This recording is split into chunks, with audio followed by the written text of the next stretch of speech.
ਉਹ ਜਿਹੜੇ ਲੋਕ ਨੇ ਪ੍ਰੈਕਟੀਕਲੀ ਇਮਾਨਦਾਰ ਨੇ ਸਾਡੇ ਨਾਲੋਂ, ਜਿਹੜੇ ਸ਼ਰਾਬ ਪੀਂਦੇ ਨੇ, ਮਾंस ਖਾਂਦੇ ਨੇ। ਇਮਾਨਦਾਰੀ ਧਰਮ ਹੈ। ਦੱਸੋ ਤੁਹਾਡੇ ਤੁਸੀਂ ਤਾਂ ਖਾਂਦੇ ਨਹੀਂ, ਤੁਸੀਂ ਬੇਈਮਾਨ ਕਿਉਂ ਹੋ? ਗੁਰਬਾਣੀ ਕਹਿੰਦੀ ਹੈ ਜੀਆਂ ਕਾ ਆਹਾਰ ਜੀ, ਸਾਰੇ ਜੀਵ ਜੀਵਾਂ ਦਾ ਆਹਾਰ ਨੇ, ਖਾਂਦੇ ਨੇ। ਇਹ ਤਾਂ ਨੇਚਰ ਹੈ। ਇਹ ਸੱਚ ਬਾਹਰ ਕੱਢਦੀ ਹੈ ਸ਼ਰਾਬ। ਤਾਂ ਤੁਹਾਨੂੰ ਡਰ ਲੱਗਦਾ ਸੱਚ ਤੇ, ਤਾਂ ਕਹਿੰਦੇ ਹੋ ਪੀਓ ਨਾ। ਤੁਹਾਡੇ ਝੂਠ ਦੇ ਖਿਲਾਫ ਬੋਲਣ ਲੱਗ ਜਾਣਗੇ ਲੋਕ ਦਾਰੂ ਪੀ ਕੇ, ਤੁਹਾਨੂੰ ਲੱਗਦਾ ਡਰ। ਗੁਰਬਾਣੀ ਕਹਿੰਦੇ ਮਾਸ ਮਾਸ ਕਰ ਮੂਰਖ ਝਗੜੇ। ਗੁਰਦਾਨ ਕਹਿੰਦਾ ਮੇਰੇ ਨਾਲ ਮੂਰਖ ਝਗੜ ਪਏ ਮਾਸ ਮਾਸ, ਵੀ ਤੂੰ ਮਾਸ ਖਾਣਾ। ਗਿਆਨ ਧਿਆਨ ਨਾ ਜਾਣਾ, ਨਾ ਗਿਆਨ ਦੀ ਗੱਲ ਕਰਦੇ ਨੇ ਨਾ ਧਿਆਨ ਦੀ ਗੱਲ ਕਰਦੇ ਨੇ। ਗਿਆਨ ਧਿਆਨ ਦਾ ਵਿਸ਼ਾ ਧਰਮ।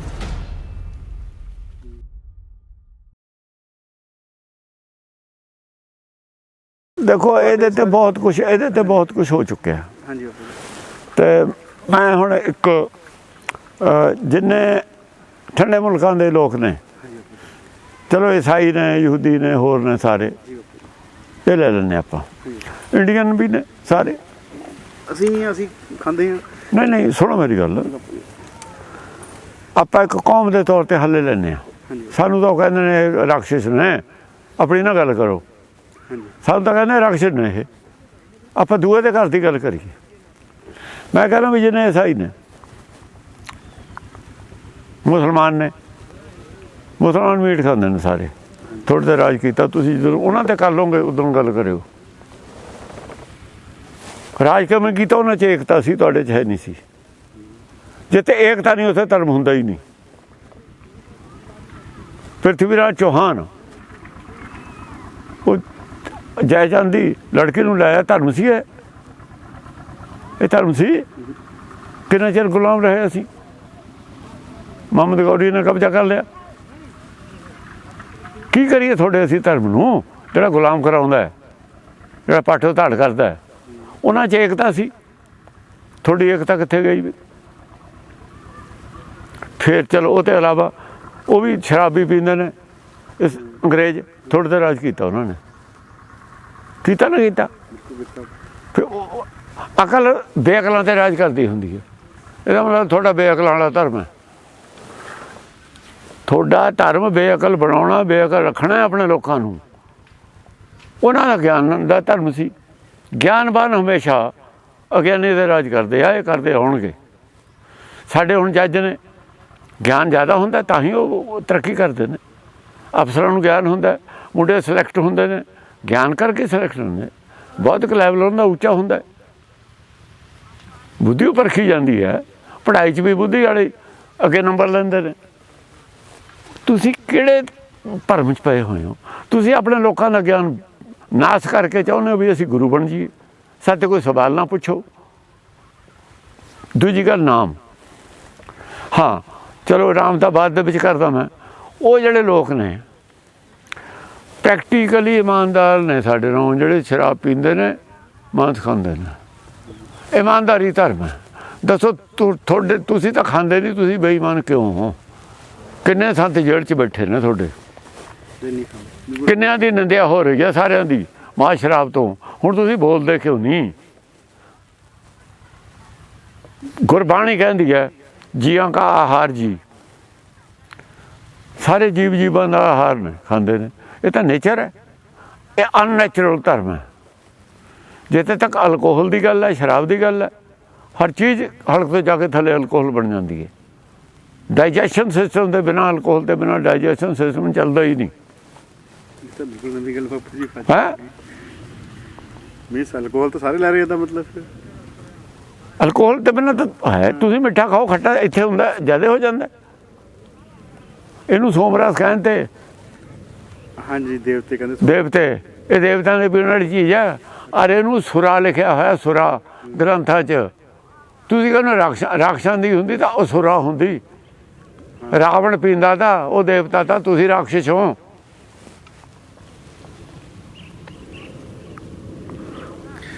ਕ੍ਰਿਸ਼ਨ ਦੇ ਜਿਹੜੇ ਪਰਿਵਾਰ ਹੈ ਸਾਰਾ ਪੀਂਦਾ ਸੀ।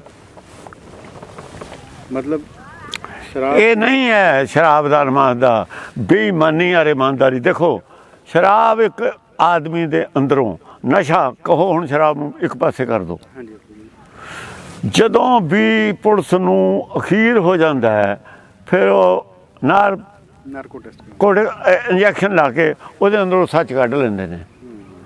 ਇਹ ਸੱਚ ਬਾਹਰ ਕੱਢਦੀ ਹੈ ਸ਼ਰਾਬ, ਤਾਂ ਤੁਹਾਨੂੰ ਡਰ ਲੱਗਦਾ ਸੱਚ ਤੇ, ਤਾਂ ਕਹਿੰਦੇ ਹੋ ਪੀਓ ਨਾ। ਤੁਹਾਡੇ ਝੂਠ ਦੇ ਖਿਲਾਫ ਬੋਲਣ ਲੱਗ ਜਾਣਗੇ ਲੋਕ ਦਾਰੂ ਪੀ ਕੇ, ਤੁਹਾਨੂੰ ਲੱਗਦਾ ਡਰ ਕਿ ਹੌਸਲਾ ਹੋ ਜਾਂਦਾ ਉਹਨੂੰ, ਮੂੰਹ ਤੱਕ ਮਾਰੂਗਾ ਉਹਨੇ ਸੱਚ ਸੁਣ ਕੇ ਸੱਚ ਬੋਲ ਦੇਣਾ। ਇਹ ਡਰਾਏ ਨੇ ਲੋਕ ਇਹਨਾਂ ਨੇ। ਹੁਣ ਇਹ ਮਾਸ ਨਾ ਖਾਓ, ਰਾਮਚੰਦਰ ਮਿਰਗ ਮਾਰਦਾ ਤਾਂ ਖਾਂਦਾ ਤਾਂ, ਰਾਮਚੰਦਰ ਦਾ ਉਹਦੀ ਰਮਾਇਣ ਕੱਢ ਲੈਣ। ਗੋਮੇ ਦੇ ਅੱਗ ਹੁੰਦੇ ਤੇ ਪਹਿਲਾਂ, ਗਾਜਮੇ ਦੇ ਅੱਗ ਹੁੰਦੇ ਤੇ, ਉਹ ਕੀ ਕਰਦੇ ਤੇ ਅਸ਼ਮੇ ਦੇ ਅੱਗ ਹੁੰਦੇ ਤੇ, ਅਜਾਮੇ ਦੇ ਅੱਗ ਹੁੰਦੇ ਤੇ। ਕਿਹੜਾ ਗ੍ਰੰਥ ਹੈ ਜਿਹੜਾ ਮਾਸ ਖਾਣ ਤੋਂ ਖਿਲਾਫ ਹੈ? ਬਲੀਆਂ ਕੀ ਨੇ? ਝੋਟਿਆਂ ਦੀਆਂ ਬਲੀਆਂ ਹੁਣ ਨੇਪਾਲ ਦਿੱਤੀਆਂ ਜਾਂਦੀਆਂ ਨੇ। ਉਹ ਨੇਪਾਲ ਆਖਰੀ ਕਹਿੰਦੇ ਨੇ ਹਿੰਦੂ ਰਾਜਾ ਸੀ, ਹਿੰਦੂ ਰਾਜ, ਉੱਥੇ ਤਾਂ ਉਹ ਤਾਂ ਮਾਸ ਖਾਂਦੇ ਨੇ ਸਾਰੇ। ਇਹ ਕੁਛ ਵੀ ਨਹੀਂ ਹੈ, ਇਹ ਧਰਮ ਦੇ ਨਾਂ ਤੇ ਫਰੋਡੀ ਨੇ ਸਾਰੇ। ਇੱਕ ਵੈਸ਼ਨੂ ਮੱਤ ਹੈ, ਧਰਮ ਨਹੀਂ ਹੈ ਉਹ, ਵੈਸ਼ਨਵ ਮੱਤ। ਉਹ ਉਹਨਾਂ ਨੇ ਪ੍ਰਚਾਰ ਕੀਤਾ ਇਹਦੇ ਖਿਲਾਫ, ਵੈਸ਼ਨਵ ਮੱਤ ਵਾਲਿਆਂ ਨੇ। ਤਾਂ ਵੈਸ਼ਨਵ ਦੀ ਡੈਫੀਨੇਸ਼ਨ ਪੰਜਵੇਂ ਪਾਤਸ਼ਾਹ ਦੇ ਰਹੇ ਨੇ ਸੁਖਮਨੀ ਸਾਹਿਬ 'ਚ, ਕਿ ਵੈਸ਼ਨੂ ਸੋ ਜੇ ਸੁਪਰ ਸੋ ਪ੍ਰਸੰਨ। ਵੈਸ਼ਨਵ ਉਹ ਹੈ ਜਿਹਦੇ ਤੇ ਪਰਮੇਸ਼ਰ ਖੁਸ਼ ਹੋ ਜਾਵੇ। ਜੇ ਰੱਬ ਦੀ ਪਰਮੇਸ਼ਰ ਦੀ ਖੁਸ਼ੀ ਪ੍ਰਾਪਤ ਕਰ ਲਵੇ ਨਾ, ਉਹ ਵੈਸ਼ਨਵ ਹੈ। ਵਿਸਰ ਕੀ ਮਾਇਆ ਤੇ ਹੋਏ ਭਿੰਨ। ਆ ਜਿਹੜਾ ਸਰੀਰ ਹੈ ਨਾ, ਇਹ ਤੋਂ ਅਲੱਗ ਉੱਪਰ ਉੱਠ ਜਾਏ ਫਿਰ ਵੈਸ਼ਨੂ ਹੈ। ਸਰੀਰ ਤਾਂ ਮਾਸ ਦਾ, ਮਾਸ ਖਾ ਕੇ ਹੀ ਵਧਿਆ। ਹੁਣ ਮੈਂ ਕਹਿੰਦਾ ਵੀ ਜਦ ਬੱਚਾ ਜੰਮਿਆ ਕਿੰਨਾ ਵਜ਼ਨ ਸੀ ਉਹਦਾ? 1.5-2 ਕਿਲੋ, 1-2 ਕਿਲੋ ਹੁੰਦਾ। ਤੇ ਫਿਰ 80 ਕਿਲੋ ਦਾ ਕਿਵੇਂ ਹੋ ਗਿਆ? ਖਾ ਕੇ ਹੁੰਦਾ ਜੀ, ਕੀ ਖਾ ਕੇ? ਖੁਰਾਕ ਵਗੈਰਾ ਜੋ ਵੀ ਖਾਂਦਾ, ਜੋ ਖਾਂਦਾ ਉਹਦਾ ਮਾਸ ਬਣਦਾ। ਦੁੱਧ ਪੀ ਕੇ। ਅਸਲ ਦੁੱਧ ਵੀ ਮਾਸ ਹੈ। ਫਿਰ ਦੁੱਧ ਵੀ ਮਾਸ ਹੈ। ਫਿਰ ਜੇ ਇਹਨਾਂ ਨੂੰ ਨਹੀਂ ਗਿਆਨ, ਜੇ ਤੇ ਦਾਣੇ ਅੰਨ ਕੇ ਜੀਵ ਆ ਜਾਣ ਕੋਈ। ਹਾਂ, ਹਰ ਦਾਣੇ ਵਿੱਚ ਵੱਡਾ ਦਰਖਤ ਬਣਦਾ। ਆ ਜਿੰਨੀ ਬਨਸਪਤੀ ਹੈ, ਨਾਲੇ ਇਹਨਾਂ ਦਾ ਵੇਦ ਮੰਨਦਾ 84 ਲੱਖ ਜੂਨ ਹੈ। ਫਿਰ 84 ਲੱਖ ਜੂਨ ਦੇ ਵਿੱਚ ਅੰਡਰ ਜੇਰਤ ਸੇ ਤੇ ਜੁਤਪਜ ਖਾਨ ਸਭੀ ਰਸਤੇ ਨਹੀਂ ਸਾਰੇ ਆ ਗਏ। ਫਿਰ ਸਾਰੇ ਮਾਸ ਹੋ ਗਿਆ। ਮਾਸ ਤੋਂ ਕਿਵੇਂ ਬਚਿਆ ਜਾਊਗਾ? ਇਹ ਜਿਹੜੇ ਨਾ ਰਾਧਾ ਸਵਾਮੀ, ਉਹਨਾਂ ਨੇ ਤਾਂ ਮੰਨ ਲਿਆ ਮੇਰੀ ਗੱਲ ਵੀ ਮਾਸ ਤੋਂ ਬਚਿਆ ਨਹੀਂ ਜਾ ਸਕਦਾ। ਉਹਨਾਂ ਨੇ ਅਮੈਂਡਮੈਂਟ ਕਰ ਲਈ, ਸ਼ਰਾਬ ਖਾਤਰ ਚੁੱਪ ਨੇ। ਉਹ 15 ਸਾਲ ਹੋ ਗਏ ਅਮੈਂਡਮੈਂਟ ਕੀਤੀ ਨੂੰ ਉਹਨਾਂ ਨੂੰ। 2.5 ਸਾਲ ਆਉਂਦੇ ਰਹੇ ਨੇ ਮੇਰੇ ਕੋਲ। ਇੱਕ ਵੀ ਉਹਨਾਂ ਕੋਲ ਗੱਲ ਨਹੀਂ ਹੈ ਅਕਲ ਦੀ। ਮੇਰੇ ਕੋਲ ਬਾਣੀ ਪੜ੍ਹੀ ਜਾਂਦੇ ਨੇ। ਦਹੀਂ ਦੇ ਵਿੱਚ ਬਹੁਤ ਬੈਕਟੀਰੀਆ ਹੁੰਦਾ। ਹਾਂ ਸਭ ਇਹਨਾਂ ਨੇ ਅੱਖਾਂ ਬੰਦ ਕਰ ਲਈਆਂ। ਗੁਰਬਾਣੀ ਕਹਿੰਦੇ ਮਾਸ ਮਾਸ ਕਰ ਮੂਰਖ ਝਗੜੇ। ਗੁਰੂ ਨਾਨਕ ਕਹਿੰਦਾ ਮੇਰੇ ਨਾਲ ਮੂਰਖ ਝਗੜ ਪਏ ਮਾਸ ਵੀ ਤੂੰ ਮਾਸ ਖਾਣਾ। ਗਿਆਨ ਧਿਆਨ ਨਾ ਜਾਣਾ, ਨਾ ਗਿਆਨ ਦੀ ਗੱਲ ਕਰਦੇ ਨੇ ਨਾ ਧਿਆਨ ਦੀ ਗੱਲ ਕਰਦੇ ਨੇ। ਗਿਆਨ ਧਿਆਨ ਦਾ ਵਿਸ਼ਾ ਧਰਮ। ਕੌਣ ਮਾਸ ਕੌਣ ਸਾਗ ਕਹਾਵਾ? ਮੈਨੂੰ ਇਹ ਦੱਸੋ, ਮਾਸ ਕੀ ਚੀਜ਼ ਹੈ, ਸਬਜ਼ੀ ਕੀ ਚੀਜ਼ ਹੈ? ਅਸੀਂ ਕਹਿੰਦੇ ਵੀ ਗੋਭੀ ਵੀ ਮਾਸ ਹੈ, ਆਲੂ ਵੀ ਮਾਸ ਹੈ। ਹੁਣ ਆਂਡੇ, ਆਲੂਆਂ ਨੂੰ ਨਿਹੰਗ ਸਿੰਘ ਆਂਡੇ ਕਹਿੰਦੇ ਨੇ। ਆਂਡੇ ਮਾਸ ਹੈ? ਆਲੂਆਂ ਨੂੰ ਨਿਹੰਗ ਸਿੰਘ ਆਂਡੇ ਕਹਿੰਦੇ ਨੇ, ਅੰਡੇ ਨੂੰ ਆਲੂ ਕਹਿੰਦੇ ਨੇ? ਨਾ ਨਾ, ਅੰਡੇ ਆਲੂ ਆਪੇ ਹੋ ਗਏ। ਅੱਛਾ। ਹੈ ਉਹ ਕਹਿੰਦੇ ਨੇ ਵੀ ਜੇ ਆਲੂ ਖਾ ਲਓ ਤਾਂ ਵੀ ਆਂਡੇ ਖਾਧੇ ਤੁਸੀਂ, ਵੀ ਆਲੂ ਵੀ ਛੱਡੋ। ਆਂਡੇ ਆਲੂ ਇੱਕੋ ਨੇ।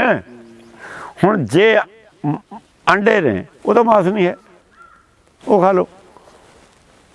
ਉਹ ਕਿਉਂ ਨਹੀਂ ਖਾਂਦੇ?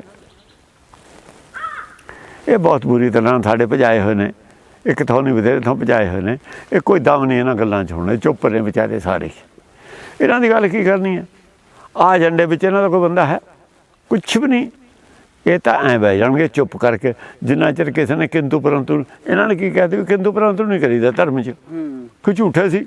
किसी की भावनाओं को ठेस नहीं पहुंचाना। कानून भी बनाता था हमने, ये कानून भी बनाता कि हाँ कानून बनाता, भावनाओं पे ठेस नहीं पहुंचा सकते। हाँ नहीं ठेस नहीं पहुंचा सकते ਤੁਸੀਂ ਨਾ ਮੈਨੂੰ ਪ੍ਰਚਾਰ ਤਾਂ ਗੁਰਬਾਣੀ ਠੇਸ ਪਹੁੰਚਾਉਂਦੀ ਹੈ। ਕਰਨ ਇੱਥੇ ਕੇਸ ਪਹੁੰਚਾ ਦੇਣ। ਗੁਰਬਾਣੀ ਤਾਂ ਸਾਰੇ ਠੇਸ ਪਹੁੰਚਾਉਂਦੀ ਹੈ। ਗੁਰੂ ਗ੍ਰੰਥ ਸਾਹਿਬ ਤੇ ਜੇ ਪਾਠ ਕਰਦਾ ਗ੍ਰੰਥੀ ਉੱਤੇ ਲਾਉਣ ਨੂੰ ਬੈਨ ਫਿਰ ਲਾ ਦੇਣ। ਜਦੋਂ ਕਹਿੰਦੇ ਨੇ ਦਸਮ ਪਾਤਸ਼ਾਹ ਦੀ ਬਾਣੀ ਹੈ, काहे को पाहन पूजित है पशु, पाहन में परमेश्वर नहीं। ठेस नहीं पहुंची, कर देन फिर। इस शब्द की व्याख्या बापू जी? काहे को पाहन पूजित है पशु, हाँ जी। पाहन में परमेश्वर नहीं। हे पशु क्यों पत्थर पूजदा च परमेश्वर नहीं है? ये ठेस नहीं। फिर तो केस करना या मेरे ते कर देन केस, मैं बाणी पढ़ूंगा मेरे ते केस बना देन, फिर ये पता लग जूगा की भाव विकदी है।